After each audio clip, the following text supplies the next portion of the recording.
Hi everyone. Last వీడియోలో అయితే చెప్పాను కదా, ఈ లాస్ట్ సండే అయితే మా ఏరియాలో బోనాలు ఉండేవని. సో మేమైతే ఏం బోనాలు అయితే ఏం ఎత్తలేదు, కానీ ఎవ్రీ ఇయర్ అయితే మా అత్తయ్య వాళ్ళు అయితే చేస్తారు.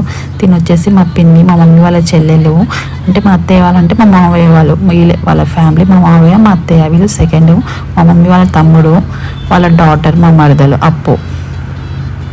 ఇంకా ఇదే మా మొత్తం ఫ్యామిలీ, అంటే మేమందరం నియర్ బై ఉంటాం కాబట్టి అందరు, మా అత్తయ్యలు, ఇద్దరు అత్తయ్యలు, మా పిన్ని వాళ్ళందరూ పక్కన, అంటే పక్కన అంటే వేరే వేరే కాలనీలో ఉంటాం కాబట్టి. తిని వచ్చేసి మా థర్డ్ మామయ్య వాళ్ళు, ఇది తిను మా చెల్లెలు, మా థర్డ్ మామయ్య, మా చెల్లె, మా అత్తయ్య, మా థర్డ్ అత్తయ్య, మా పిన్ని, మా మమ్మీ వాళ్ళ చెల్లెలు, ఇంకా ఇదే మా ఫ్యామిలీ మెంబర్స్, మా అత్తయ్య వాళ్ళు, ఇంకా బ్యాక్ సైడ్ మా చిన్ను, అంటే మా మామయ్య వాళ్ళ కొడుకు, మా అత్తయ్య సెకండ్ అత్తయ్య,